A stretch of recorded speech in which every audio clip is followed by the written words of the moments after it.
Continuamos. Por eso dice Pedro, porque mejor les hubiera sido no haber conocido el camino de la justicia. Era mejor antes, que no conocías nada. Pero si ya estás aquí, ya te amolaste, ya conociste la fe, ya conociste la Eucaristía, ya conociste la confesión de pecados y ya sabes que eso lo tienes que hacer. Bueno, el apóstol Pedro dice, si te vas a ir de aquí, pues mejor te hubiera valido que no conocieras esto. Ahora lo conoces y lo rechazas. Dice que después de haber conocido volverás atrás del santo mandamiento que les fue dado, pero les ha acontecido el verdadero proverbio. Dice, el perro vuelve a su vómito y la puerca lavada a revolcarse en el cielo. Así les dice a ellos. Palabras fuertes del apóstol Pedro. Y a los tesalonicenses también el apóstol Pablo les advertía acerca del inicuo, ¿no? El malvado, y que iba a amenazar la verdad, que es lo que hemos venido hablando desde el día 1 aquí, de la importancia de seguir la verdad. Y vamos a ver si hemos sido presas o no de eso en algún punto de nuestra vida. Todavía puede ser que somos víctimas del inicuo. Dice, inicuo cuyo advenimiento es por obra de Satanás, con gran poder y señales y prodigios mentirosos. Es decir, fíjense, va a haber señales y milagros que va a hacer, pero viene por Satanás, así que no se confíen cuando vean un milagro. Dice, y con todo engaño de iniquidad para los que se pierden. Es decir, te va a engañar, tú vas a creer que haces lo correcto, que tú dices la verdad, que tú predicas a Cristo de puerta en puerta, pero estás engañado. Dice, por cuanto no recibieron el amor de la verdad, para ser salvos. Esa gente recibió la verdad, estuvo ahí, posiblemente hasta fueron católicos, se salieron, se fueron a otro lado, ya predican otra cosa. Y no nada más lo digo por el protestantismo, lo digo porque yo tenía amigos que eran pues cristianos y ahora marchan y rayan la catedral, ya militan para la izquierda. Eran católicos y ahora cargan sus carritos estos para repartir, ¿no? Panfletos de la interpretación nueva que tienen ellos de la Biblia. Eran católicos, pero ahora ya no creen en Dios, porque se murió fulanito, porque sufrió no sé quién, y Dios seguramente, un Dios de amor no puede hacer sufrir a nadie nunca, y empezamos a contaminar nuestra mente de lo que nos dice el mundo, y bueno, tuvieron la verdad para ser salvos, pero no la recibieron con amor, no fueron perseverantes, y en parte van a decir, pues, tienen la culpa ellos, pero también lo que platicamos la vez pasada, porque los católicos no los acogemos, no los traemos de vuelta, porque no les decimos que no se vayan, porque nos da lo mismo que no estén aquí. Bueno, pues la apologética va a tratar de eso, de ir por la oveja perdida, la que anda por ahí, llámese tu amigo, tu primo, tu hermano, tu mamá, tu tío.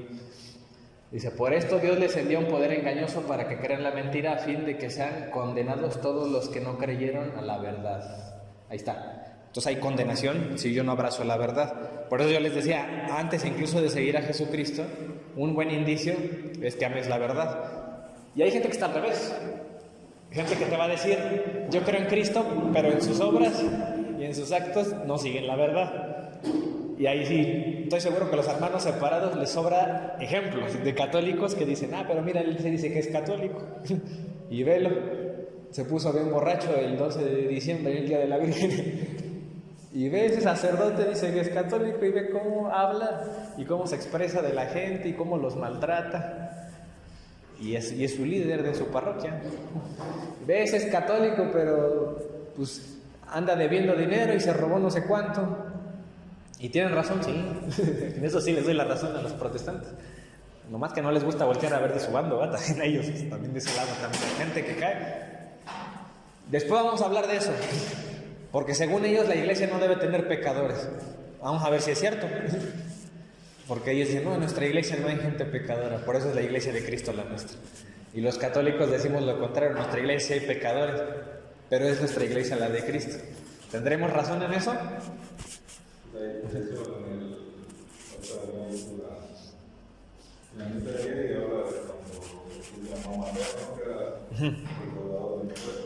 Sí.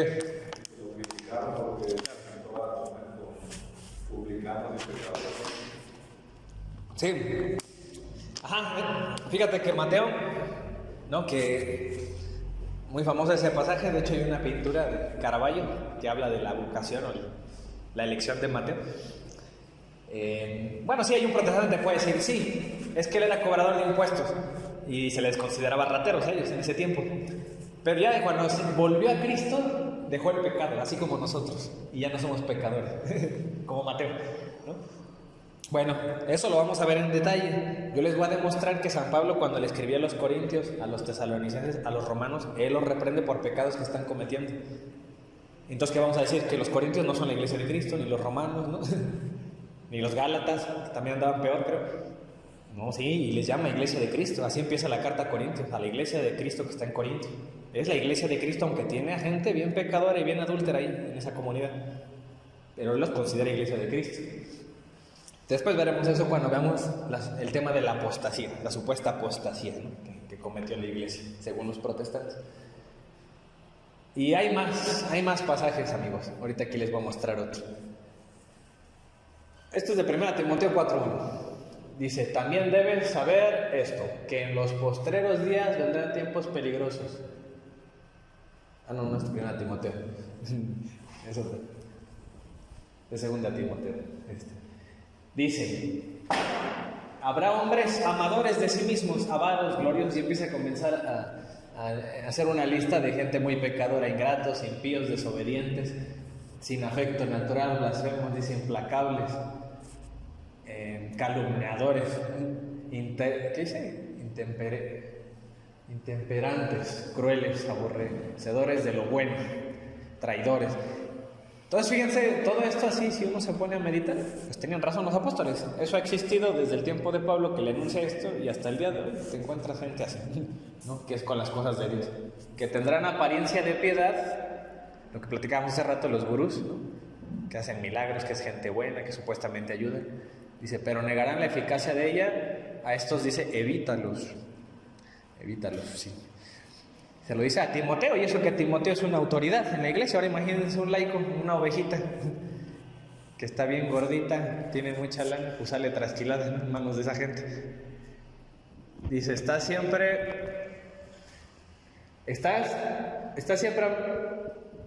y están aprendiendo, dice, y nunca pueden llegar al conocimiento de la verdad. Eso, fíjense que a mí me recordó mucho a los gnósticos.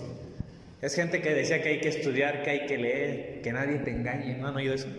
Hay que leerlo y tiene que decirlo la escritura. Siempre están estudiando y siempre están disputando hasta entre ellos mismos en su congregación cuál es la verdad. Pero ¿qué me dicen? Que nunca pueden llegar al conocimiento de la verdad. Se la pasan estudie y estudie, ya tienen un doctorado en teología, pero nunca llegan al conocimiento de la verdad. ¿Por qué? Porque lo que importa solamente, según ellos, lo que dejó Cristo solo es la Biblia. Entonces cada quien se hace responsable de aprender y de estudiar, y cada quien llega a conclusiones distintas. Ese es el problema. Pero ese problema, ¿cómo se resuelve? Si Cristo dejó una iglesia, si Cristo ya dejó la verdad, ya no se enseñan cómo interpretar y ya hay una unidad. Pero mientras no haya una iglesia, una autoridad viviente, cada quien agarra la Biblia, cada quien estudia, cada quien llega a sus propias conclusiones, no hay una unidad ahí. Cada quien sigue la verdad de acuerdo a cómo la entienden, de acuerdo a sus capacidades o inteligencia. No, Diego, pero no estás creyendo en el poder del Espíritu Santo, que prometió mandar al Espíritu Santo. Bueno, pues sí, hay un Espíritu Santo que va a guiar a la iglesia. Esa es la postura que vamos a tener nosotros, un magisterio. ¿Cómo yo les compruebo que no es cierto eso, que el Espíritu Santo guía a cada una de las sectas? Pues porque enseñan cosas diferentes. ¿Hay Espíritus Santos diferentes contradiciéndose unos a otros? Pues no puede existir eso. Por eso San Pablo insiste, ¿no? En los Efesios, en Efesios 4:11 en adelante, 4:5 en adelante, que debe haber un solo bautismo, una fe, un solo Señor. O sea, no puede haber diferentes doctrinas, diferentes enseñanzas. Y él quiere esa unidad, y él explica por qué. Dice, para que no sean arrastrados por cualquier viento de doctrina. Dice eso. Esa es la razón por la cual debe de haber esa unidad. Y por eso empieza diciendo que Cristo dejó maestros, dejó hombres. Hay que seguir a esos hombres. Ya lo habíamos visto la vez pasada. Entonces te van a decir, ellos se van a jactar de que ellos sí estudian, ellos sí leen, ellos sí tienen versículos. Pues sí, pero no tienes iglesia, ¿no? Ahorita me dices eso, mañana ya no crees eso. Dices que ya entendiste el verdadero evangelio y renuncias a eso, ¿no? Por eso ahí van a haber pastores, ¿no? Que luego los delatan, no sé si han visto en internet, y dicen, miren, este pastor enseñaba antes esto y ahora predica esto. Pues sí. Entonces, ¿y qué va a pasar con todas las almas que creyeron esa primera versión del evangelio que le enseñaba? y ahora él ya no cree. Dice, no, ya Jesús ya no es uno, ahora es trino. Ajá, ¿y qué va a pasar con los que creían que era solo una persona, Dios? ¿Qué va a pasar con los que creían, no, que no sé, cualquier doctrina, y ahora la cambian? No, pues es que uno va aprendiendo y evolucionando. Pues sí, pero te vas arrastrando almas que les vas enseñando errores. Entonces, ese es el problema de seguir una fe tan individualista, sin familia, sin congregación, sin iglesia. Entonces, fíjense que menciona, y de la manera que Janes y Jambres, dice, resistieron a Moisés, así también estos resisten a la verdad. San Pablo nos dice, hay gente que va a resistirse a la verdad. Cuídense de ellos. Hombres corruptos de entendimiento, réprobos en cuanto a la fe. Fíjense, corruptos de entendimiento y réprobos van a atentar contra la fe originaria. Hola, Fer. Adelante. Mas no irán más adelante, dice, porque su insensatez será manifestada a todos, como también lo fue la de aquellos. Pero tú, dice, le dice aquí a Timoteo, pero tú has seguido mi doctrina. Pregunto yo, si eso lo dijera hoy un católico o un enviado de Dios, el que sea, el protestante diría, no es tu doctrina, es la doctrina de Cristo, ¿no? Porque ya saben que en su mente están peleados los hombres con Cristo y Cristo está peleado con los hombres. Buen día. Pero aquí la Escritura me dice que San Pablo es la doctrina de San Pablo, mi doctrina. Sí, Diego, pero es la doctrina de Cristo. Bueno, sí, ya lo sé. Entonces ya caemos en cuenta que Dios usa a los hombres, ¿verdad? Que no está mal que se exprese así San Pablo, que diga mi doctrina, porque es de Cristo en realidad. Él trae la doctrina de Cristo, pero él se está refiriendo a que de entre todas las doctrinas él trae una, la de Cristo. Y Timoteo viene siguiendo esa doctrina, entonces está bien. ¿Estamos de acuerdo todos? No hay problema. Y continúa diciendo ahí, ¿no?, que es la razón también por la cual tenemos este ministerio, amigos, el día de hoy, que dice, que prediques la palabra, que instes a tiempo y fuera de tiempo, redarguye, reprende, exhorta con toda paciencia y doctrina. Que esas palabras deben quedar en nuestro corazón si nos metemos a esto, ¿no?, de la apologética. Bueno, aquí pues Timoteo pues, era una autoridad, ¿no? Se lo está diciendo también a todas las autoridades. Pero bueno, nuestra iglesia nos ha dicho en los últimos tiempos, después del Concilio Vaticano, que el laico pues debe involucrarse más en las labores, porque como que creemos que eso solo le toca a los sacerdotes, ¿no? Que fulanito se fue de la iglesia, pues que el sacerdote hable con él, ¿no? Y no tomamos las riendas también nosotros de que pues no nos damos cuenta que tenemos algo bueno nosotros los laicos, que somos más, hacemos más fuerza. Y el sacerdote pues solo es uno para atender a un montón de gente. Entonces también nos toca a nosotros aportar, ¿no?, ahí. Y aquí nos advierte, se vendrá el tiempo cuando no sufrirán la sana doctrina, dice, sino que teniendo comezón de oír, se amontonarán maestros conforme a sus propias concupiscencias o defectos, podremos entenderlo así, con sus propias tendencias al pecado, y apartarán de la verdad el oído y se volverán a las fábulas. Entonces, para Pablo era muy claro que vienen tiempos así en donde cada quien va a oír lo que le convenga, lo que sienta. Y tú ahorita si vas afuera, si vas al YouTube, ¿verdad? Estoy seguro que les ha pasado. ¿Y cómo insisten, los mormones con sus comerciales antes de ver los videos del Padre Luis Toro? ¿Y cómo insisten? O sea, hay muchas ofertas, ¿no? Y te aparecen estas mujeres gringas que ni español saben hablar. Y te dicen, empiezan con lo emocional, ¿no? Te dicen, ¿quieres un propósito en tu vida? ¿Te sientes mal? Como si el evangelio se tratara de que al 100% estuvieras bien las 24 horas del día, ¿no? Digo, pues Cristo no estaba bien en Getsemaní orando, ¿va? Estaba sudando sangre. Eso es el evangelio, eso es vivir y seguir a Cristo, seguir a Dios. También es sufrir. Pero bueno, te la pintan así, como que para que vayas viendo bonito y vayas apartando, ¿qué dice? La verdad de tu oído. Y te vayas a las fábulas, a los cuentos de un evangelio distinto.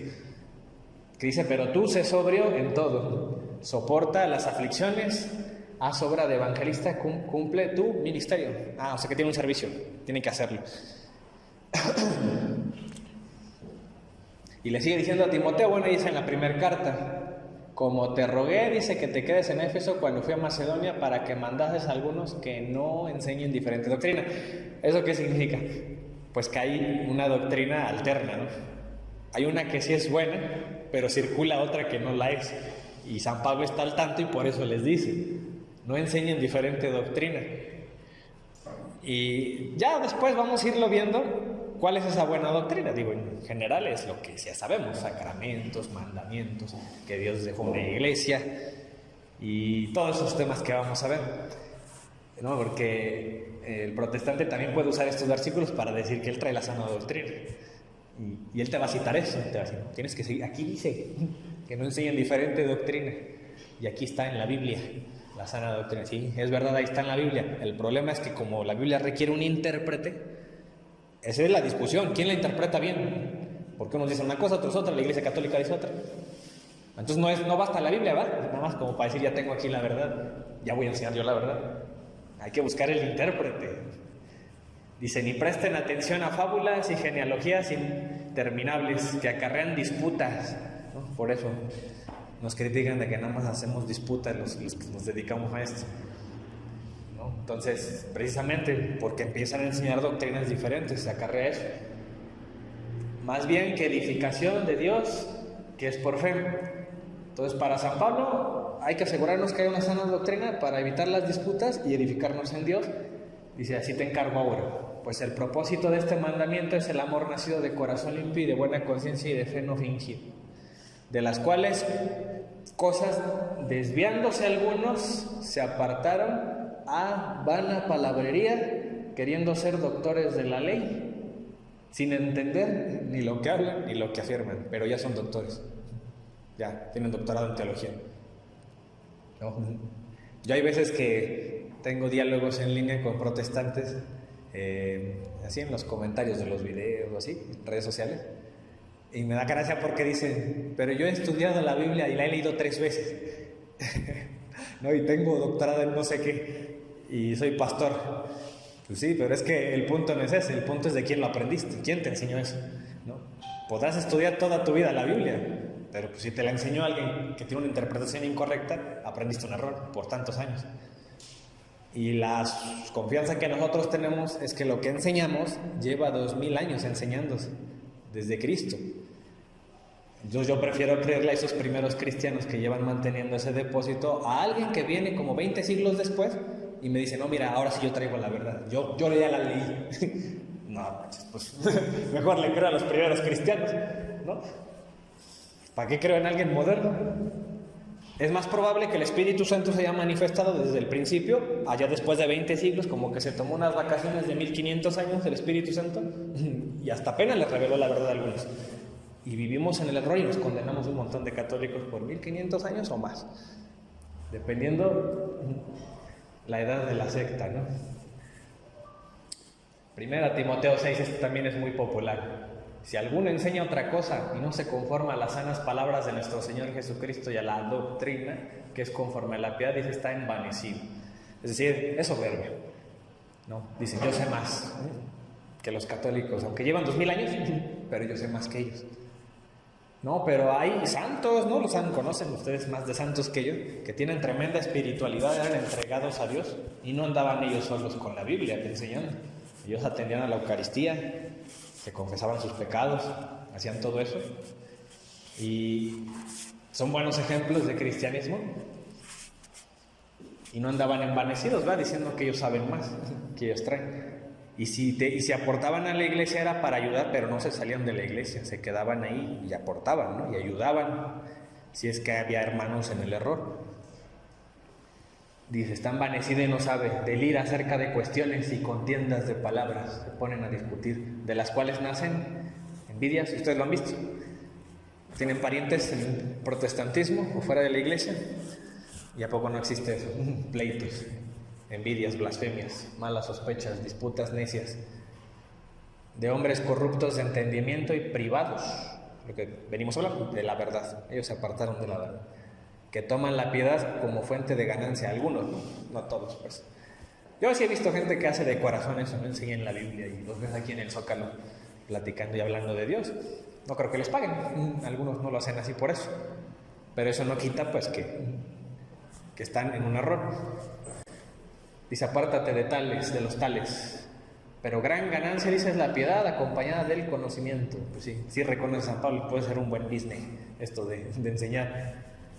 Porque nada, hermanos, dice, traído a este mundo y sin duda nada podremos sacar. Así que teniendo sustento y abrigo estamos contentos con esto, porque los que quieren enriquecerse caen en tentación y lazo, y en muchas codicias necias y dañosas, que hunden a los hombres en destrucción y perdición. Y aquí dice una frase que creo que aplica en todos los tiempos y siempre aplicará en el futuro, que dice que porque la raíz de todos los males es el amor al dinero, el cual codiciando algunos se extraviaron de la fe y fueron traspasados de muchos dolores. Por eso el narcotraficante es narcotraficante, porque le tiene amor al dinero. Y es un dinero más o menos fácil, muy abundante, pero el medio por el cual lo hace pues es matando, arruinando vidas, familias. El que se dedica tal vez a ser pastor, pero yo me refiero a los pastores que sí buscan el dinero, no todos son así, también.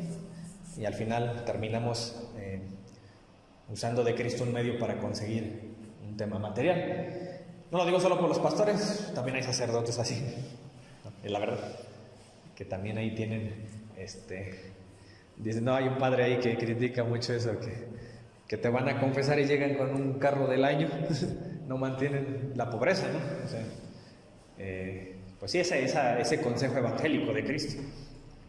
Pero bueno, se respetan también. Tener dinero no es malo, no es la forma en la que lo utilizas, ¿no? Creo que el dinero eso es bendición. Sí, estoy de acuerdo. ¿Tú estás casada? No. Cuando una persona se casa, por eso es la 13ª moneda, ¿no?, que se da en el altar, que es para la abundancia. Aunque estás casado, también tratas de aportar. Son 13 monedas, por eso las quedan ahí. Significa que aunque estés casado o no lo estés también, siempre el católico ve por las necesidades de otra persona. Entonces el dinero sí lo vemos en ese sentido para eso, para cubrir necesidades, obviamente, pero también es para ayudar. Y si Dios te dio más que a otros es porque espera algo de ti, que ayudes más también y confía en ti en eso. Y lo hemos visto miles de veces, que hay gente que a lo mejor ves que no comparte y tiene mucho y pues de sobra, gasta en otras cosas, pero también así como Dios les da, también Dios les quita. Conocemos a santos, a sacerdotes que han sido de familia muy rica y ellos venden, ¿no? Así que venden lo que tienen y lo reparten. Hay santos que lo han hecho. Sí, ¿no? Tenemos ahí al famosísimo San Francisco, que venía de una familia de ricos y él dijo, no, yo no quiero esto para mi vida, yo quiero vivir como Cristo. Entonces por eso le llaman como el santo, ¿no?, que más semejante a Cristo de todos los que han existido. Conocí a mi esposo, yo conocí a un grupo de jóvenes que también evangelizar y tomar sus cursos de defensa de la fe. Ellos conocieron a una persona, bueno, se llamaba Santiago, esa persona se desprendió de todo. O sea, inclusive hasta la cama, su cama, el dormía en el piso, ¿no? Entonces, son cosas que a veces nos comparten. Por ejemplo, yo no tuve la gracia de conocerlo, pero sí mis amigos lo conocieron y se impresionaban porque tanto era así que él se desprendió de todo, o sea, literal de todo, porque esta vez no tenía ni qué comer. Entonces, es algo así extremo, ¿no? Y él murió, desgraciadamente, en ese accidente muy feo, sin piernas, en la calle, Entonces, como dicen, lo que tú tienes, lo tienes que compartir, y entre más tienes, más se te exigirá. Entre más sabes, más se te exige. Entonces, eso yo creo que también vamos aprendiendo por medio de los padres cuando nos enseñan precisamente en las homilías, ¿no? Sí. Además, muchas personas lo podemos interpretar a nuestra manera, ¿no? Pero sí es cierto, cuando tú sabes algo o tienes algo de ese chingo, o sea, a veces es difícil desprenderse de las cosas, ¿no? Sí. Algo nada más que quiero subrayar de eso, acuérdense que esos son consejos, no son mandatos. Son consejos evangélicos, que es la pobreza, la castidad, la obediencia. Hay gente que sí lo hace y está muy bien, pero tampoco están mal los que no lo hagan a ese punto de desprenderte de todo lo material. Obviamente, si tú eres padre de familia, no vas a donar la cama de tu hijo para que otros tengan y tu hijo no. ¿No? Esa es una labor pues un servicio que Dios te dejó, que debes primero cubrir y ver por ellos, obviamente, antes que ver por otros y por tu mujer. Especialmente a los hombres, que nos toca ser cabeza y ser proveedores. Chistoso, porque precisamente lo acabas de decir, era chistoso. Lo primero que Dios nos pide es nosotros hacer nuestro evangelio con nuestra propia familia, y Sí. antes que con eso. Pero me impresionaba eso, que esa persona, aunque tenía su esposa, no recuerdo si tenía hijos, pero se desprendía de ellos. Sí. Son cosas muy a lo mejor especiales y como si nadie nos obliga así, pero yo creo que también, como dices, el sufrimiento ahí entra, ¿no? Porque también Dios todo eso lo ve, ¿no? Sí, fíjense ahí el sustento bíblico de eso, de ese consejo, no es un mandato. Es cuando el hombre, un joven rico, no le pregunta a Jesús: ¿qué tengo que hacer yo para tener la vida eterna? Y le dice: obedece, ¿no? Ama a Dios sobre todas las cosas, honra a tu padre y a tu madre. Le dice todos los mandamientos. Y el hombre le dijo: ya los hice todos esos. Dijo: bueno, si quieres ser perfecto, dona todos tus bienes a los pobres. Eso, si quieres ser, ¿no?, más perfecto. O sea, es una opción. Si tú quieres más perfección, pues da un poco más de lo que tienes. Es lo que te pide Cristo. Y le dice: y sígueme, ¿no? Sí, es que es un tema bien controversial, porque obviamente tenemos las dos naturalezas, material y espiritual. Es algo bien lógico. Y nos hace muy difícil pensar que no debemos de tener bienes materiales, porque por lo mismo, a lo mejor a un soltero, bueno, cuando eres soltero dices: no, pues aunque sea, no como todo el día y ni cuenta se da a nadie. Pero cuando tienes hijos, olvídate. Y es lo peor que te puede pasar, que no puedas darle a tus hijos. Aunque tú no comas, pero a tus hijos sí les quieres dar de comer, les quieres decir que se vistan más o menos bien, que tengan en casa sustento y comida, pues. Pero entonces, ¿dónde viene esa ¿cómo se llama? ¿Dónde viene ese equilibrio que debemos nosotros tener en cuenta? Que si Dios te está dando poquito, es para que tú lo administres. Bueno, es para mí, eso ha sido una enseñanza muy buena, donde me controlo y digo: no es cierto que teniendo mucho dinero sea malo, ni es cierto que debes de desprenderte, como dice, de todos. Pero sin embargo, hay que buscar el equilibrio. ¿Dónde? Pues en la enseñanza que ya nos dieron muchos santos. Dios te da para que tú seas administrador de esos bienes. Si te da mucho, te va a pedir más, y tienes que ser administrador de todos esos bienes que te dan. ¿Y cómo eres un buen administrador? Pues ahí viene la cita, ¿no? La cita ya nos la da, de que tienes que no nos vaya a sorprender Dios derrochando todo lo que nos ha dado, todos los bienes que nos ha dado para administrarlos. ¿Sí?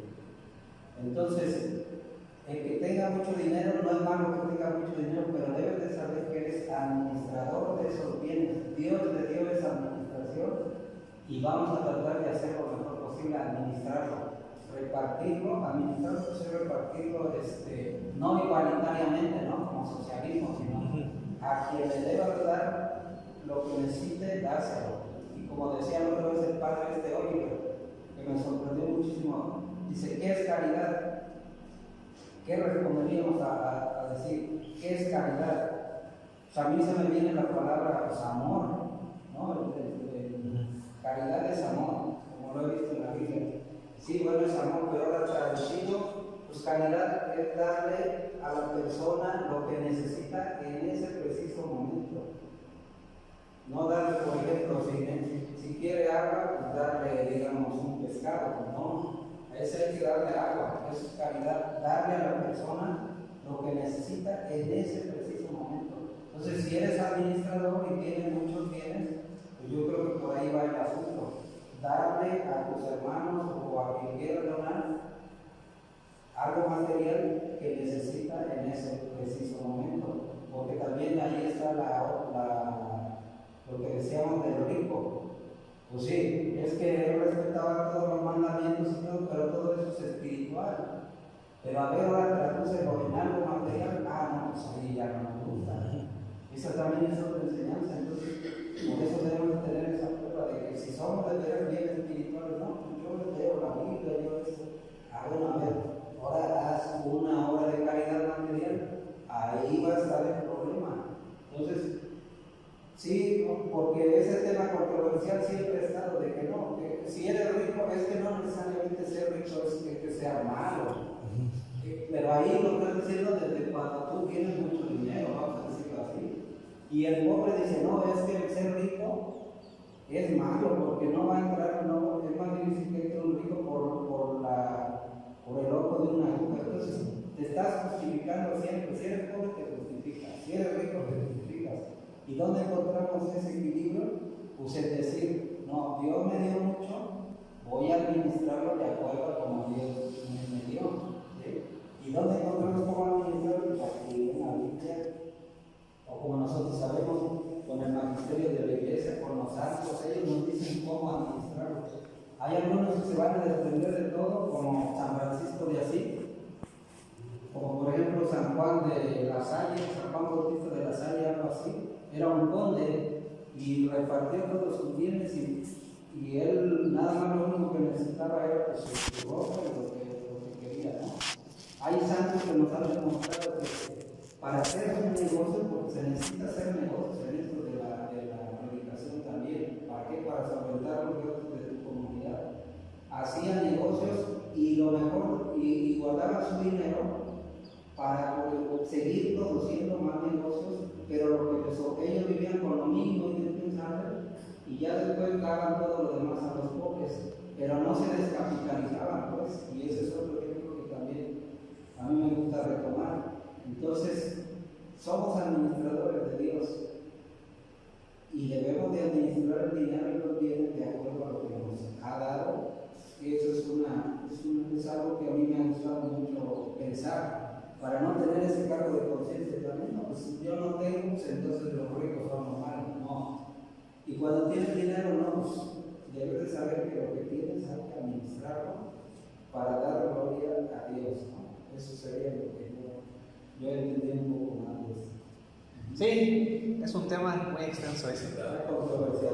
La verdad es que, sí, pero digo, volviendo a esto, a lo que estamos hablando, pues sí va a haber gente que va a desviarse a tomar este tema de la enseñanza de Dios para satisfacer eso, ¿no? Ese negocio.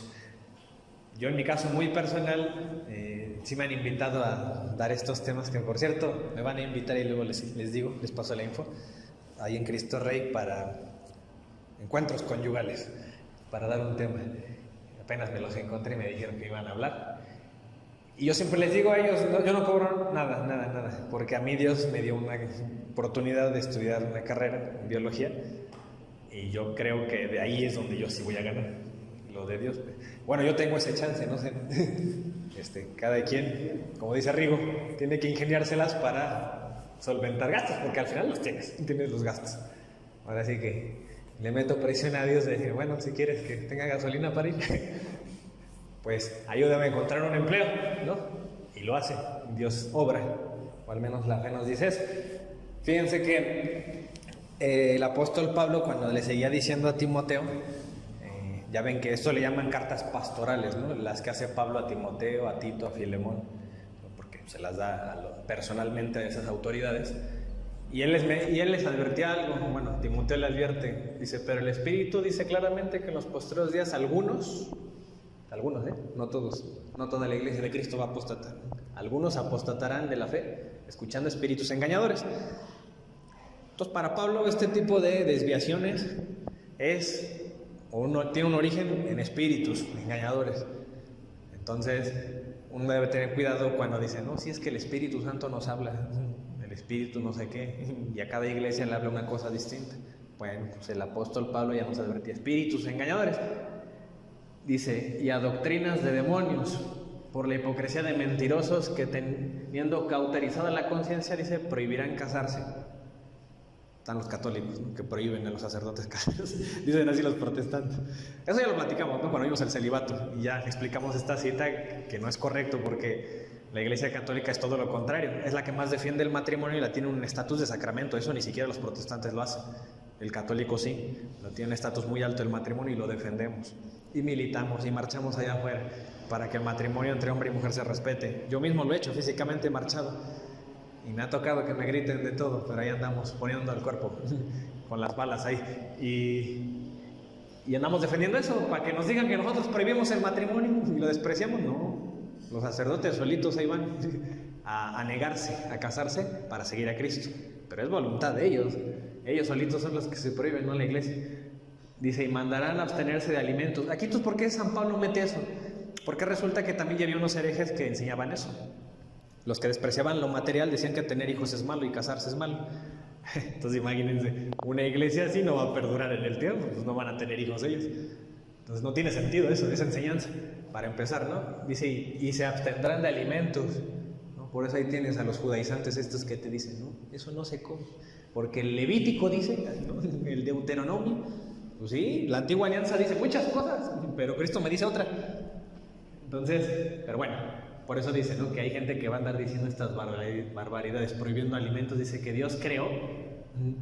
Y aquí explica, ¿no?, que es para los creyentes, que la bendición de esos alimentos, dice, porque todo lo que Dios creó es bueno y nada es de desecharse, dice, si se toma con acción de gracias, o sea, refiriéndose a todos esos alimentos. Por eso el católico no tiene una prohibición de no comer algo. Salvo, dice el apóstol Pedro, carne consagrada a los ídolos, ¿no? Eso sí, no. Obviamente, un sacrificio que fue dedicado a dioses falsos, a demonios, pues sí, no. Él sería lo único que no lo podíamos consumir. Dice, ten cuidado de ti mismo y de la doctrina. O sea, para San Pablo es importante, cuídate tú, sí está bien, pero cuida la doctrina, porque de ahí dependen las almas de otros. ¿Cómo lo sabemos? Porque dice, persiste en ello, pues haciendo esto, te salvarás a ti mismo y a los que te oyeren. Significa que la salvación también depende de hombres que me enseñen esa doctrina. No es que yo solito con la Biblia predico y enseño y estudio y yo me salvo a mí mismo. No, aquí Timoteo, por ejemplo, salva a otros. O sea que sí tengo que escuchar a las autoridades que dejó Cristo para mi salvación. Y esta doctrina se parece bastante a lo que dice Juan. Ahí en Juan 4:1, curiosamente, ¿no?, también es el capítulo 4, verso. Dice, amados, no crean a todo espíritu, sino probad a los espíritus si son de Dios, ¿no? Lo mismo que aquí me dice, espíritus engañadores. Porque muchos falsos profetas, dice, han salido del mundo, ¿no?, a raíz de eso. A Tito le escribe San Pablo y le dice, retenedor de la palabra, fiel tal como ha sido enseñada. Así hay que retenerla, para que también pueda exhortar con sana enseñanza y convencer a los que contradicen. Significa que ya tenían ese problema los apóstoles. Hay gente que les contradice. Hay gente que se cree cristiana y no lo son. Hay gente judaizante que les contradice. Entonces aquí le dice que hay que mantener la enseñanza. Dice, porque hay aún muchos contumaces habladores de vanidades y engañadores. Mayormente dice los de la circuncisión, es decir, ¿no?, el judío o el judaizante. A los cuales es preciso tapar la boca. Así usa las palabras San Pablo. Y hoy se escandalizan los católicos que por qué los apóstoles de la palabra van a pelearse, ¿no? Pues aquí San Pablo nos dice eso, que hagamos eso. Pues hay que ir, hay que salir un poco, o empezando con la prevención, ¿no? Prevenir al católico que todavía ignora muchas cosas. Dice que trastornan casas enteras, visitan tu casa, todas las familias las dividen, enseñando por ganancia deshonesta lo que conviene, lo que atiende. Dice, no atendiendo a fábulas judaicas, dice, ni a mandamientos de hombres que se apartan de la verdad. Todas las cosas son puras para los puros, mas para los corrompidos e incrédulos nada le es puro, pero dice, hasta su mente y su conciencia están corrompidas. Profesan conocer a Dios, te lo van a decir, traemos a Dios nosotros, pero con los hechos lo niegan, siendo abominables y rebeldes, reprobados en cuanto a toda buena obra. Entonces sí hay gente, pero hay gente que también obra bien, pero también en sí engaña, ¿no? Aparte de lo que dice Pablo, eso sí lo sabemos. Dentro y fuera de la Iglesia Católica existe eso. Y le dice al Tito, pero tú habla lo que está de acuerdo con la sana doctrina. Acuérdense de eso, para que al rato no digan, es que todo es bueno, es que si él es feliz así, pues que ahí siga. No, hay una sana doctrina y hay una que no lo es. ¿Y cómo sabemos que existen estos tiempos? Porque una contradice a la otra. Unos te dicen que es malo, es pecado bautizar a bebés. Y aquí vamos a decir que eso lo enseñaron Cristo y los apóstoles. Hay que bautizar a los bebés. Eso, ¿no? No, pero no hay un versículo. Bueno, ya hay como 5 videos en el canal donde hablé de eso, del bautismo. No me voy a detener ahorita en eso. Y porque es razonable hacerlo. Dice, esto habla y exhorta y reprende con toda autoridad. Significa que hay gente en la tierra que va a reprender a otros con autoridad, traen autoridad. Nadie te menosprecie. ¿Qué le dice? A ti, nadie te menosprecie. Tú tienes autoridad, háblales. Y yo les pregunto, ¿en ese tiempo existía la Biblia? Porque el protestante va a decir, yo reprendo con la Biblia, con la palabra de Dios. No existía. Y aún así había autoridad que reprendía y existía el cristianismo. No existía en qué sentido la Biblia, que no era claro que era palabra de Dios y que no lo era. En ese tiempo, en la década del 50, yo les platicaba la vez pasada, Pablo escribe sus cartas. No todas las iglesias las tenían. Es que como que el protestante piensa que el cristiano del primer siglo, mientras vivía Pablo, como que Pablo llegaba y les enseñaba y les decía, a ver, saquen su carta a los tesalonicenses y a los gálatas. No existía eso. Algunos tenían esas cartas, algunos ni las conocían. Pero entonces, ¿cómo existía el cristianismo? Porque creían en una autoridad viviente, que eran las personas que estaban ahí. ¿Quiénes? En su tiempo San Pablo, cuando él se murió, pues quedó Tito, Timoteo y sus sucesores. Entonces había una autoridad viviente. ¿Y por qué ahora ya no se cree en la autoridad viviente? ¿Por qué se dejó de hacer? Pues ¿por qué? Por lo que venimos hablando, que hay gente tendenciosa y gente que va a meter engaños y va a querer generarte esa desconfianza que viene predicando Pablo, una desconfianza en la autoridad de hombres que dejó. Entonces hay gente que tiene esa autoridad de enseñar. A los corintios les dice algo parecido. Bueno, una preocupación que él tiene. Pero temo, dice, que como la serpiente con su astucia engañó a Eva, así andan los católicos como Eva. Vuestros sentidos sean de alguna manera extraviados de la sincera fidelidad a Cristo. Hay gente que ya era fiel a Cristo, pero como Eva fueron engañados. Les vendieron un evangelio bonito, sin sufrimiento, pare de sufrir, y ahí van. Dice, porque si viene alguno predicando a otro Jesús, entonces sí es cierto eso que dicen, ¿no? Los católicos. Dicen los protestantes, bueno, o protestantes o católicos, que no les gusta la apologética. Pero al fin, pues todos creemos en Cristo, ¿no? Y dicen los protestantes, no, nosotros sí somos unidos. Y yo les digo, bueno, ¿tú por qué te congregan unos en un lado y otros otro y hacen cosas distintas? No, pero seguimos al mismo Cristo. Bueno, pues aquí San Pablo me dice que hay otros Cristos, ¿no? Que cada uno enseña su Cristo a su manera. Ellos enseñan el Cristo que te dice que no hay purgatorio. Eso es un cuento de los católicos. Aquí enseñamos que sí hay. Por allá te enseñan un Cristo que te dice que la salvación solo es por fe. Y las obras las puedes hacer si quieres, pero no son importantes y no te van a dar salvación. Y aquí el católico te enseña que la salvación cuesta todavía más trabajo porque tienes que ponerle acción, obras. Las dos, obras y fe. Entonces, si aplica esto, ¿no? Te predican otro Cristo, como otras enseñanzas que dijo Cristo supuestamente. Entonces aquí dice que es un temor que tiene San Pablo, pero el católico no tiene ese temor porque dicen que es lo mismo, que al final nos dirigimos a Cristo todos, que da lo mismo. Dice, es un Jesús que no es el que han predicado, o si recibís otro espíritu, ¿no? Porque ahora el Espíritu Santo les dijo a ellos que no hay que orarle a María, y aquí el Espíritu Santo nos dice que sí. Pues con razón aparece que es otro espíritu que el que habéis recibido, u otro evangelio. Entonces hay varias versiones del evangelio. Entonces los protestantes cuando nos dicen, es que nosotros sí estamos unidos, ustedes son los que siguen la mentira, dicen, no, seguimos al mismo Cristo o al mismo evangelio, pues no es cierto. Sabemos que no es cierto, se hacen cosas distintas y se dicen herejes entre ellos, incluso. Y es lo que él reprocha. San Pablo dice que los que traen un Jesús distinto, un espíritu distinto, un evangelio distinto, que el que habéis aceptado bien lo toleráis. Entonces dice, es que ustedes lo toleran eso. Y eso es lo que a él le preocupa. Hay que formar parte de esa preocupación, ¿no? Nosotros hay que sentirnos en ese lugar de los apóstoles. Bueno, hasta aquí llevamos... ¿Qué falta? 11:30, ¿va? Acaba esto.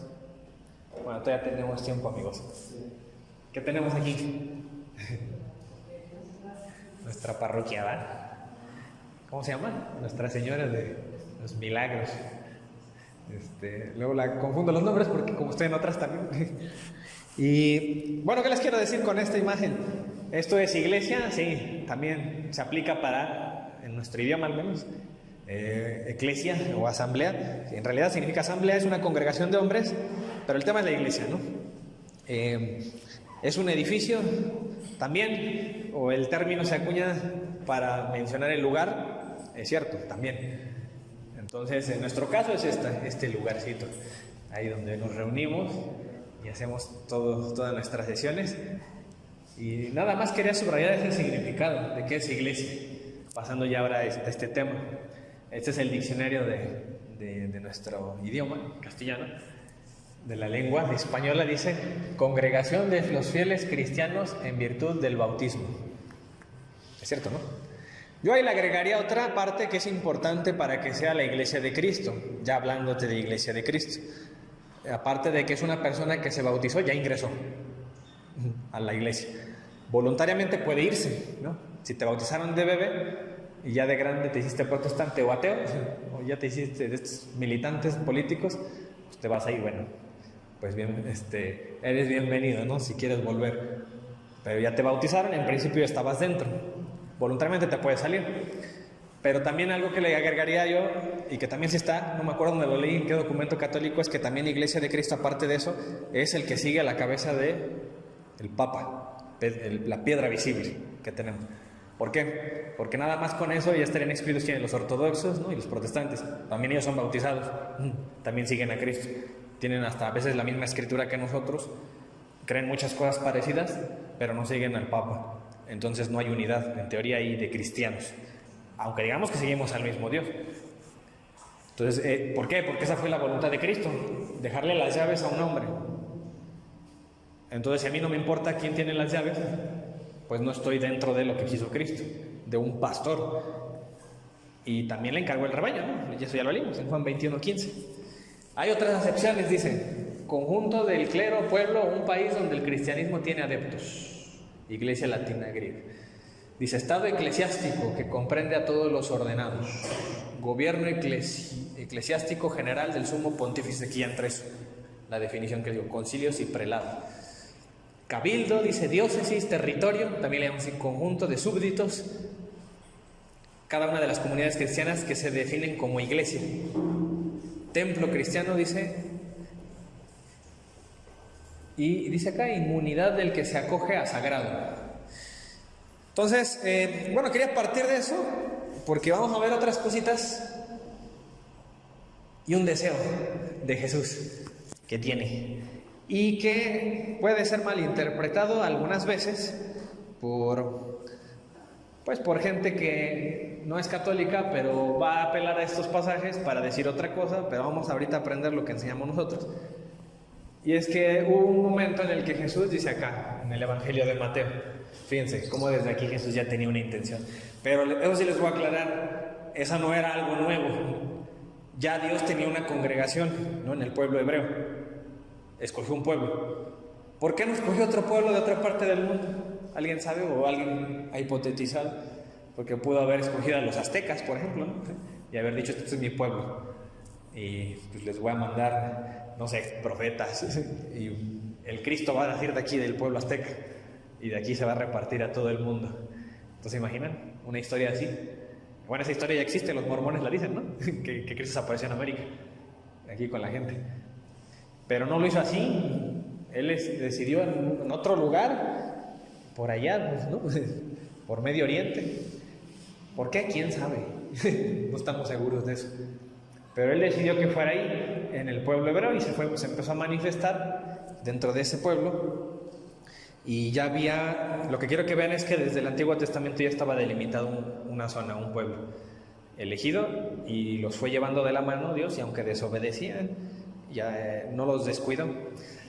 Esto es importante porque también quiero que vean ese fundamento de cuando nos digan que la Iglesia Católica apostató o comete errores, van a decirte: aunque tú defiendas y digas, no, pero es que Cristo prometió no dejar a su iglesia, ellos te van a decir, pero el pueblo hebreo también era el pueblo de Dios y apostataba y desobedecía. Pero también nosotros vamos a decir, pero nunca los abandonó. El pueblo hebreo siempre ahí estuvo Dios. Y lo van a relatar, o al menos los profetas lo relatan como una boda, dicen, ¿no?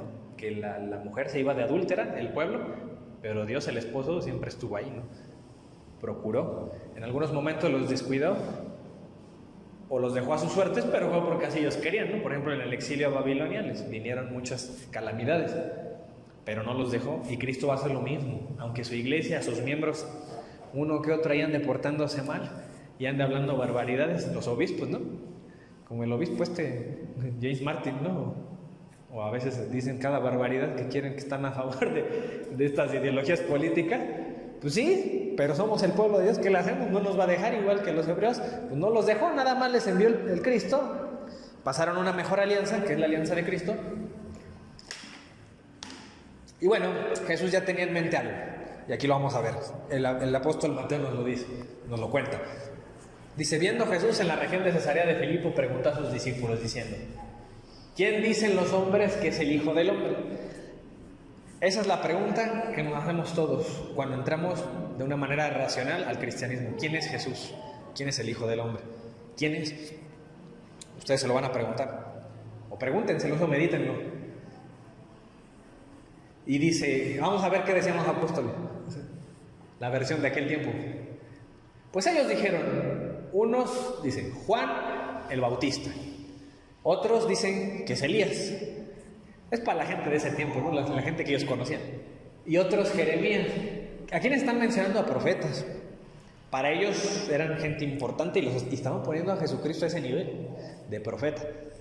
Dice, o alguno de los demás profetas, ¿no? Dice, él les dijo, y vosotros, a Jesús le importa qué dices tú, qué crees que es Jesús, quién decís que soy yo.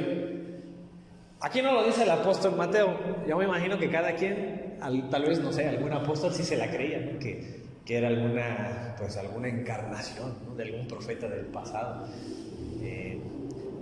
Pero lo cierto es que quedó registrado que acertó Pedro, porque Pedro ahí dice, el apóstol Mateo dice que dijo, respondiendo a Simón Pedro dijo, tú eres Cristo, el Hijo del Dios viviente. Acuérdense que cuando él le pone el título de Cristo, que a lo mejor cualquiera podía poner ese título, pero el Cristo era el que esperaban, el Mesías, el ungido. Entonces es el título de Cristo, de Jesús, el Cristo, el Hijo del Dios viviente. Y obviamente ya en este tiempo, que ya digo, después de 2000 años nos queda claro que es cierto eso, pero en aquel tiempo podía ser una duda que tenían, no estaban seguros si Jesús era el Cristo. Respondiendo a Simón Pedro, dice a Simón Pedro, dijo, tú eres el Cristo, el Hijo del Dios viviente. Entonces le respondió Jesús, bienaventurado eres Simón, hijo de Jonás, porque no te lo reveló carne ni sangre. Acuérdense de esta expresión carne ni sangre, porque sí se acuerdan, ¿no? Que les dije que esa expresión es muy judía. Ahí intentan decir, no te lo dijo un humano, ¿no? No viene de origen humano, viene de un origen divino, es una revelación de Dios. Sino mi Padre que está en los cielos. Yo la otra vez escuchaba a un protestante que decía, es que la iglesia no puede estar encargada en Pedro porque Jesús le dijo a Pedro, apártate, Satanás, ¿no? O sea, como le dijo eso, como que el protestante entiende o quiere justificarse en que si Pedro también va a tener a Satanás en él, ¿cómo Jesús le deja a la iglesia a él? ¿No? Para refutar el papado. Pero ¿qué hacemos con este versículo que dice que Pedro también habla como profeta, ¿no? Porque le reveló algo Dios? Entonces, en algún punto, como ser humano, Pedro, ¿no? Cae en una tentación o habla de parte de Satanás según Jesucristo, pero también según Jesucristo aquí está hablando de parte de Dios. Entonces, dense cuenta cómo a veces se toman unos versículos a conveniencia porque dicen lo que ellos quieren enseñar, pero ahí descuidan estos, ¿no? Donde efectivamente Dios habla a través de Pedro. Entonces fíjense que aquí lo que hizo Pedro fue presentar a Jesús, ¿quién es? Y ahora Jesús va a presentar a Pedro. ¿Qué le dice? Y yo también te digo, le dice Jesús, que tú eres Pedro. Esto, lo correcto, esta palabra Pedro, estamos acostumbrados a oír el nombre ya en español, ya traducido, ¿no? Pedro. Pero acuérdense que él le dijo, lo correcto es decir, yo también te digo que tú eres Cefas, tú eres roca o piedra. Y sobre esta roca, dice, edificaré mi iglesia. Entonces Jesús tiene intenciones de dejar una congregación. ¿Por qué? Porque Él sabe que se va a ir, que Él se va a ir al cielo. Y entonces, ¿quién se va a quedar a seguir, a continuar el Evangelio? Pues los hombres. Entonces Jesús les va a acompañar o les va a mandar el Espíritu Santo. Y dice algo bien interesante que nunca hay que descuidar. Cuando Jesús habla de su iglesia, lo dice en un contexto en el cual puede haber una confusión de quién es Jesús. Para que quede claro quién es Jesús, ¿qué dice? Dejo una iglesia, en Pedro, edificaré. Cuando tengas una duda de la fe, ¿qué me quiere decir Jesús? Ve a la iglesia, ya dejé una iglesia. Y las puertas del Hades no prevalecerán contra ella. ¿Qué significa esto para ustedes? ¿Qué entienden? Que no tendrá fin. Ajá. Que no tendrá fin. Podríamos decir como algo de que No va a ser vencida, no va a ser destruida. No tendrá fin. Significa que otra cosa bien implícita, que van a intentar destruirla, pero que no van a poder. Eso es una promesa, ¿no?, que deja Jesús. Ahora imagínense que yo diga, es que sí pudieron vencerla. Estoy contradiciéndolo, ¿no? Bueno, pues allá afuera los hermanos dicen eso. Bueno, sí, la Iglesia Católica viene de Cristo, pero se corrompió, cayó en la idolatría. Bueno, entonces Jesús nos mintió, sí fue vencida por Satanás. ¿Pudo mentirnos Jesús? No, ¿verdad? ¿Y desde cuándo lo dijo? Desde que tomó a Pedro y le dijo eso. Y a ti te... Nos damos cuenta que así ha sido atacada y han querido terminar con la iglesia, pero jamás lo van a poder hacer porque confiamos en la palabra de Cristo. Sí, entonces el católico cuando dice que la iglesia no puede enseñar error, no puede caer en la idolatría, como dicen algunos, no es porque nosotros creemos en el Papa Francisco, no es porque nosotros creemos que porque somos muy antiguos ya la podemos librar, es más allá de eso, es por una promesa que dice Jesús, y como le creemos a Jesús, por eso continuamos enseñando eso. Solamente alguien que no cree en las palabras de Jesús se atrevería a decir que la iglesia se corrompió o que esa congregación de hombres que comenzaron a enseñar errores. No es así. Dice, y a ti te daré, ¿qué dice? Las llaves del reino de Dios, perdón, el reino de los cielos, y todo lo que atares en la tierra será atado en los cielos. Ahora imagínense que les dice, te daré las llaves del reino de los cielos. Esto ahorita lo vamos a explicar. ¿A qué se refiere el reino de los cielos? Dice, todo lo que atares será atado en los cielos. O sea, si aquí yo tomo una decisión en la tierra, será atada en el cielo. Y si es desatada aquí en la tierra, también en el cielo. Es decir, que lo que hagan ustedes, le dice Jesús, queda respaldado en el cielo. Ahora imagínense, si eso fuera cierto que la iglesia enseña error, imagínense que de repente la iglesia empieza a enseñar, pues a partir de ahora vamos a ofrecer ya no la Eucaristía, la carne de Jesús, la carne de María, porque según los protestantes adoramos a María. Es un error eso, no la adoramos. ¿Significa entonces, en ese caso hipotético, que el cielo va a respaldar ese error? No. Viene implícito, según Jesús, en la confianza que les está dejando, que cuando ellos aten algo, tomen una decisión, hoy lo entendemos que es magisterialmente, establezcan un dogma, es porque no va a tener error. Por eso está Jesús seguro de decir, en el cielo va a ser respaldado, porque no va a haber error, ¿no? De manera implícita así lo entendemos.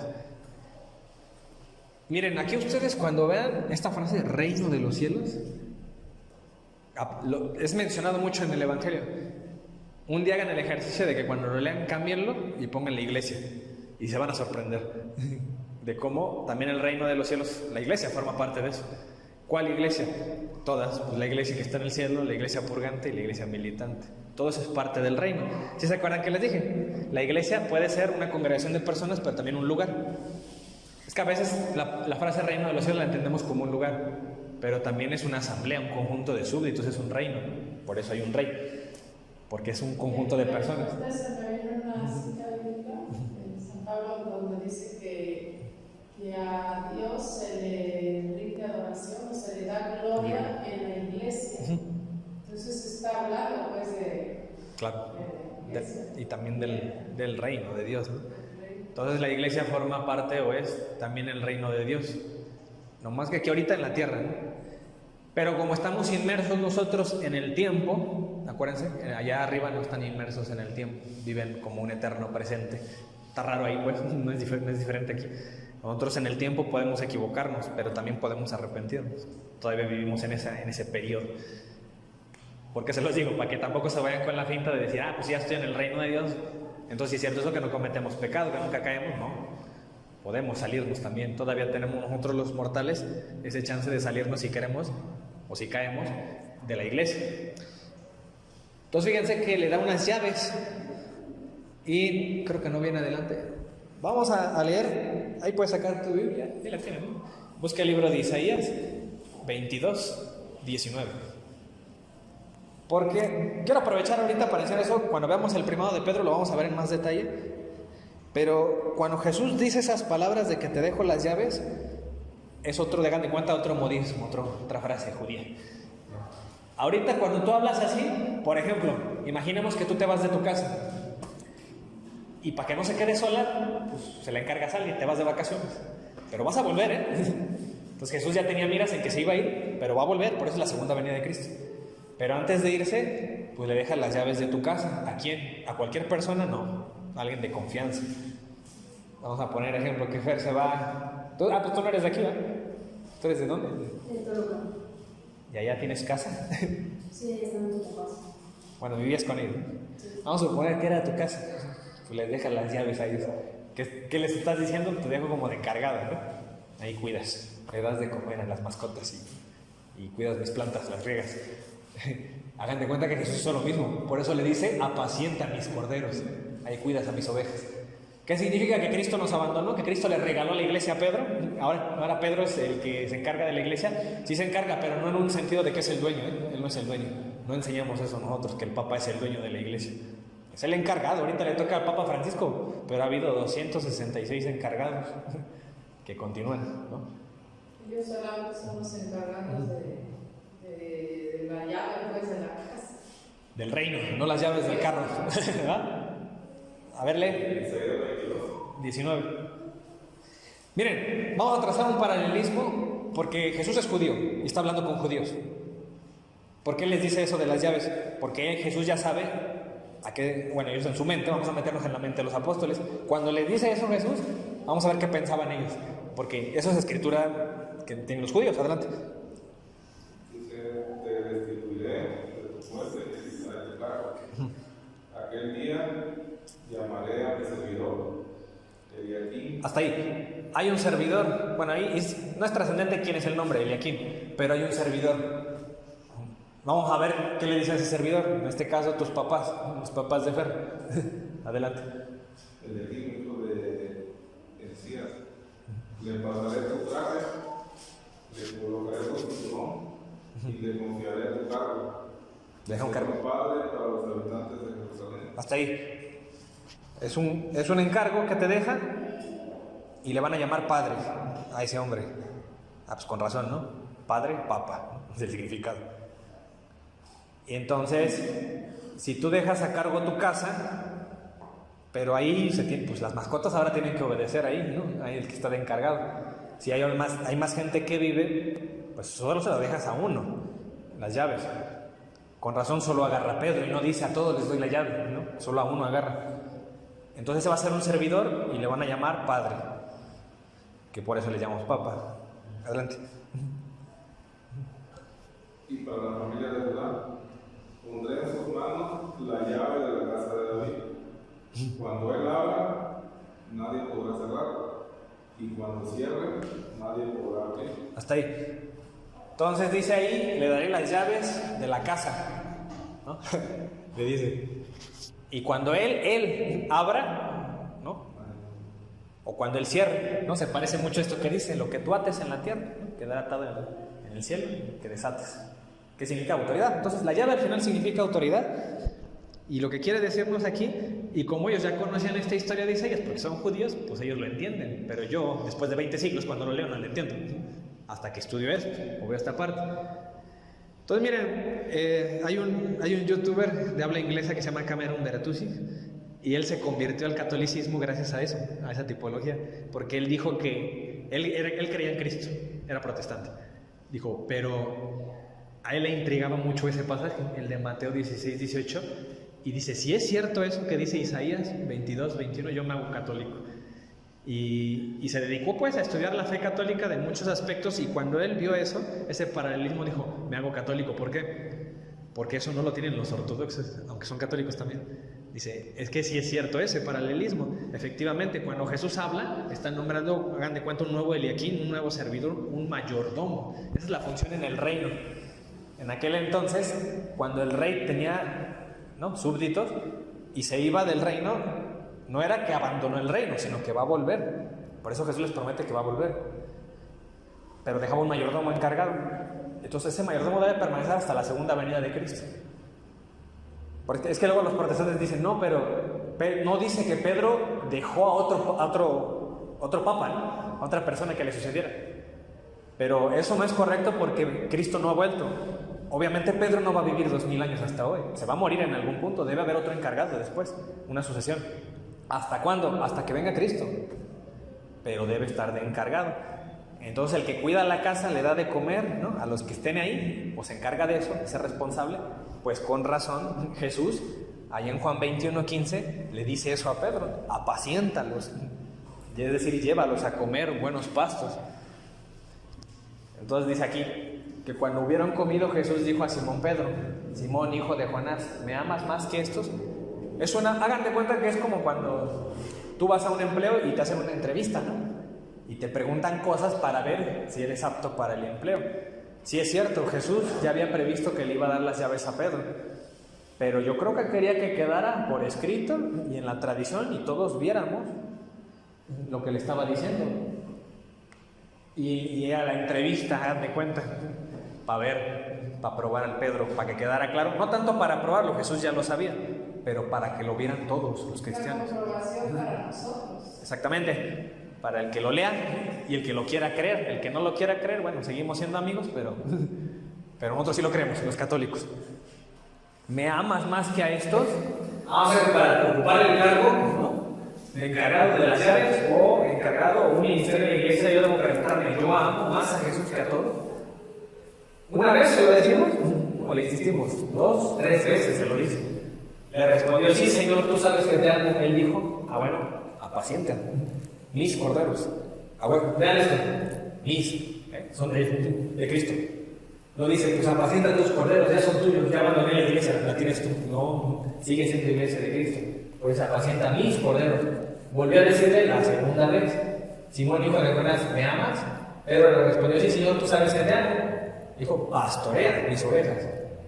Pues dice, corderos, ovejas, ovejas. Entonces algunos van a ser las crías. Dice apaciente y luego pastorea. Sí, va a ser como guíalos, ¿no? Dales de comer, también guíalos. No nada más le vas a dar a lo mejor la Eucaristía, ¿no?, el alimento. También los vas a enseñar, vas a estar al pendiente de qué necesitan, qué les falta. Les dijo la tercera vez, Simón, hijo de Jonás, ¿me amas? Pedro se entristeció de que dijese por tercera vez. ¿Por qué se había entristecido?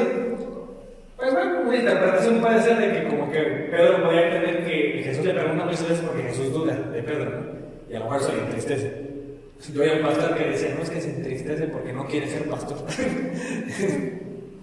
Digo, bueno, pues solo que Pedro piense que va a ir solo, pero si Pedro confía en que Cristo le va a acompañar aunque se haya ido, o el Espíritu Santo, bueno, no tiene razón para entristecerse, ¿no? Pero bueno, interpretaciones, hay miles, pero dice aquí que se entristeció y le dice por tercera vez, ¿me amas? Le respondió, Señor, tú lo sabes tú. Entonces sí tiene fe, ¿no? Pedro, Jesús. Tú sabes que te amo. Jesús le dijo, apacienta. O sea, fíjense, lo sabes todo. Entonces, ¿para que ella pregunta a Jesús ya lo sabe? Porque quiere que lo veas tú, lo que lo está leyendo. Apacienta mis ovejas. Que te quede claro que las ovejas de Cristo, pero mis ovejas, siguen siendo mías. Para que yo pueda estar en el rebaño de Cristo, debo buscar al pastor que Jesús deja, al mayordomo, al que tiene la llave, o las llaves. Entonces, para pertenecer a la iglesia de Cristo no es yo solo con la Biblia. Debo estar acompañado, sí, con la Biblia, pero con el mayordomo también. ¿Por qué? Porque ese mayordomo es el que pastorea mis ovejas. me debo dejar pastorear también. No es yo solo por mi cuenta, y yo solo me pastoreo a mí mismo, ¿no? No es así la cosa.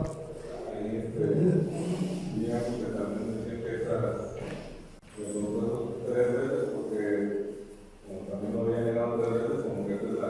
Por el simbolismo. Por el simbolismo, que 3 veces también. Es una manera de reparar, ¿no? Las 3 negaciones de Pedro. Es otra interpretación, nada que ver. A mí no me podemos entristecer, o sea, recordarte de Jesucristo.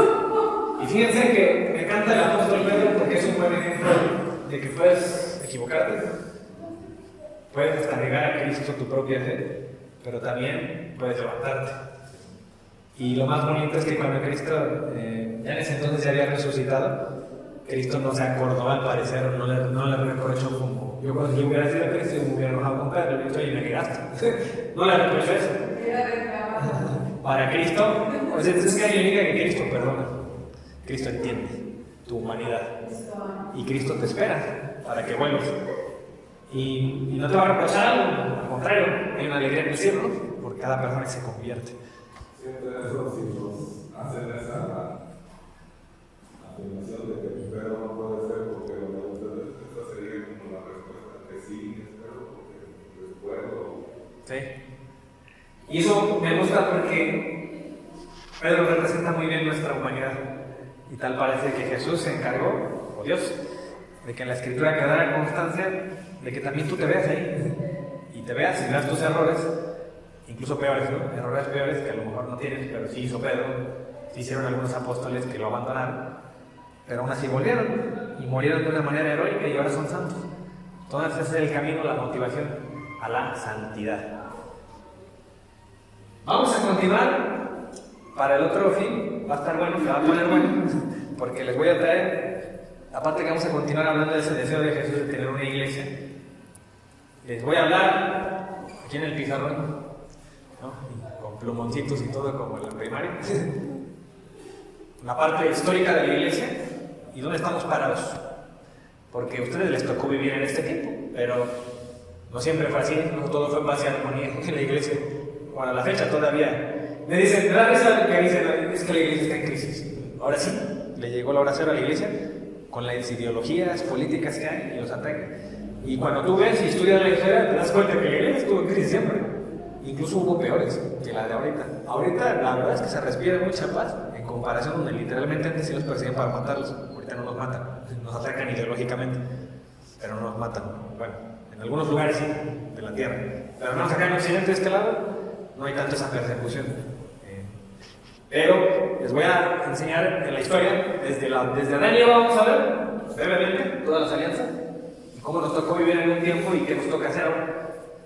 Y vamos a ver todo el linaje de apóstoles, no nada más vamos a ver a los apóstoles, a Pedro, a Pablo, vamos a ver qué alumnos tuvieron. Y esos alumnos tuvieron otros alumnos. Y vamos a ver que cada uno sí enseñaba cosas que se parecen mucho al catolicismo. Y no se parecen y al contrario contradicen al protestantismo. Por eso también mucha gente se convierte a la iglesia católica cuando estudian los padres apostólicos, le llaman los padres de la iglesia. ¿Sale? Sí, adelante. Entonces amigos, no se olviden, no se pierdan el próximo episodio de la iglesia. A la misma hora, en el mismo canal. Cualquier cosa les aviso, ahorita no estamos a tiempo para hacer nuestras oraciones finales. Nos quedamos en esta diapositiva de los Efesios y vamos a ver, ¿no?, qué importancia tiene la iglesia para Pablo. Y esto los hermanos separados casi no lo enseñan porque va a quedar en evidencia que desde ese tiempo ya existía una iglesia y no era la de ellos. Había una iglesia por ahí, o no hay manera de comprobar históricamente que ellos pertenecen a ese linaje. Y cuando lo enseñan ya es presuponiendo que es la iglesia de ellos, ¿no?, la que apareció después de tantos siglos. Ahí habla de nosotros, nuestra iglesia. No habla de su iglesia, no hay manera de comprobar que vienen de ahí. No tienen las reliquias de los santos, no conservan los restos de los apóstoles, no tienen un templo por allá en Jerusalén, ¿no?, que se remonte a ese tiempo. Pero bueno, eso lo vamos a hablar después. Entonces amigos, hasta aquí, no sé si alguien quiere comentar algo respecto a este tema. Estamos a tiempo.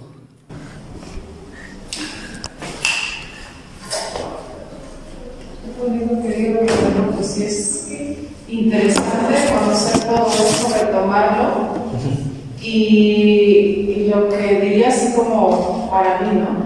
Me hace falta mucho como enamorarme del Evangelio, enamorarme de Cristo.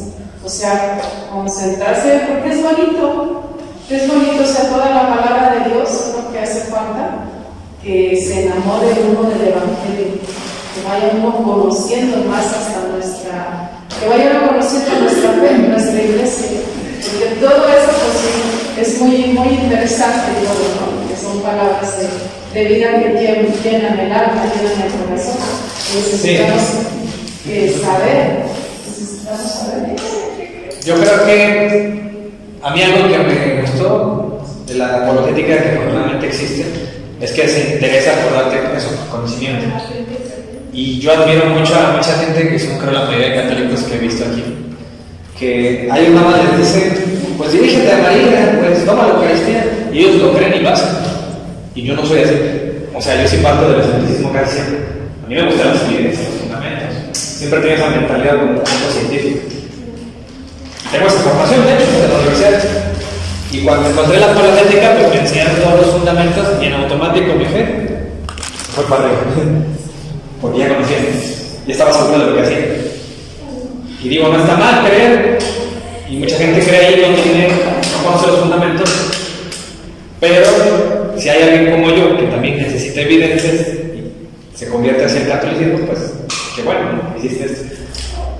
Pues el tiempo va avanzando y las exigencias son más fuertes todavía por todo lo que ya vemos por medios de comunicación. Antes nuestros padres, nuestros abuelos les decían algo y ellos creían. Sí. Era una fe, o sea, pura, una fe sin estar cuestionando ni preguntando. O sea, nada de cuestionamientos. Y ahora sí, ¿y por qué esto? ¿Y por qué aquello? Y bueno, tendrían que prepararse para dar respuesta, saber dar esa respuesta a estas exigencias de estos tiempos. Y ahora están obligados, ¿no? Porque a lo mejor tú no te cuestionas mucho y tú vives bien tu fe y crees y te entregas a Cristo, aquí en la Iglesia Católica, y eso es bueno. Pero tus hijos, tus amigos, a lo mejor, pues como te ven metido en la iglesia, piensan que tú les vas a resolver sus dudas, porque ellos sí las tienen. A ti no te han engañado, tal vez, no te han seducido, como dice San Pablo, pero a los de tu entorno sí, y también dice que es nuestra responsabilidad, ¿no? Resolver esas dudas.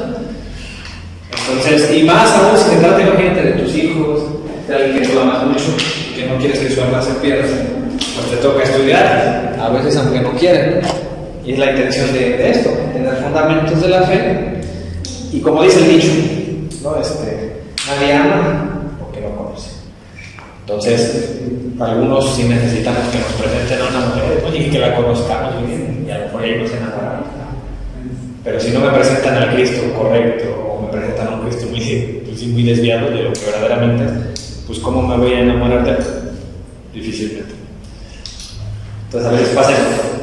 Pues yo pienso que todo es una serie de dificultades, no es lo contrario, ¿no? A mí podría decir, a lo mejor no tan radical, pero para mí sí, de repente es difícil y a la vez feo, ¿no? Porque es lo que Dios nos ofrece es demasiado que no logra alcanzar todas las respuestas. Por ejemplo, yo en mi caso, ¿no? Para mí es muy difícil entender los deseos de Dios, ¿no? Que están ahí, que nos los presentan, pero como estoy dentro del mundo, hay una serie de contradicciones, de cosas, de esto, de aquello, de lo otro, de la... O sea, surgió una tómbola de cosas que al final, precisamente, como decía mucha gente, a veces no entiende por qué el sufrimiento se Dios amado. Pero también dice, Dios también por medio de ese sufrimiento, como eso nos acabas de decir, es el amor que nosotros podemos llegar a experimentar hacia Dios. Y contemplar el simple hecho de verlo crucificado y decir, a ver, cuánto amor nos tienes, que mira, ¿no? O sea, tú diste la vida por nosotros. Entonces, al final para mí sí es complicado, muy complicado, porque, o sea, es muy difícil, ¿no? Esta vida es muy difícil, como dices tú, las anteriores mucho más. Y me surgían unas dudas que precisamente los sacerdotes eran muy así duros, inclusive sí había tanta dureza y precisamente por eso desde ahí se vino como que juzgando, creo que me parece, a la iglesia por su dureza, ¿no? Su dureza de matar a veces, ¿no? Sí. Entonces eso es para mí sí es muy difícil a veces entender esas cosas, ¿no? Pero también no me cabe duda de que, como dicen, si yo me dice algo, si me dice la iglesia esto, pues yo creo, mi fe, es así, ¿no? Desde mis padres me enseñaron esa fe, tú vas a creer y no más. O sea, y sí, o sea, pero sí, eso no cabe duda que yo no piense que es difícil, es muy difícil, en muchas ramas, ¿no? Y de ahí me surge también yo, no dudas, sino, como dices tú, estamos en el tiempo del por qué. Dice, ahora estamos en el tiempo del por qué. ¿No? Sí. ¿Para qué? Sí, acuérdense que eso ya lo leímos, ¿no? Ya nos lo decían los apóstoles que va a ocurrir, que van a desvirtuar la verdad. Y lo importante es prevalecer. Y algo que nos alienta siempre, pues también es los casos de gente conversa al catolicismo. Que sí, son testimonios de gente que viene desde el ateísmo, desde el protestantismo, y es una tendencia muy fuerte, al parecer. Y qué bueno que es también en estos tiempos de que la gente busca más de la verdad y que van terminando en la iglesia católica. Eso también es algo que les debe alegrar. Y bueno, Pues al final será una sola religión. Al final vamos a ser todos de la verdadera iglesia. Todos van a tener que regresar y nos hemos dado cuenta que los protestantes están regresando. Si van a regresar, ya estaba, pero amanecer para